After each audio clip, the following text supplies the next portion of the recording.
যারা শক্তির পূজারী, যারা সম্পদের পূজারী, যারা অনুষ্ঠানের পূজারী, তারা আল্লাহ রসুলের আগমনে দিবসে তারা খুশি হইতে পারে না। কি যেন একটা বুবা যন্ত্রণা তাদের বুকে জমা হয়ে আছে। আল্লাহর হাবিবের আগমনে বেজার হয়েছিল, কষ্ট পেয়েছিল ইবলিস শয়তান।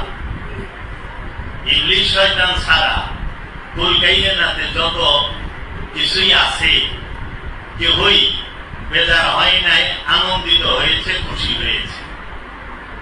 এখনো যারা আল্লাহ রসুল রাহমাতাল লিল আলামিনের আবির্ভাব দিবসে বেজার হয়, কষ্ট পায়, ফতোয়া খুঁজেন, বুঝতে হবে এরা ইবলিস শয়তানের সৈনিক, চেলা চামড়া।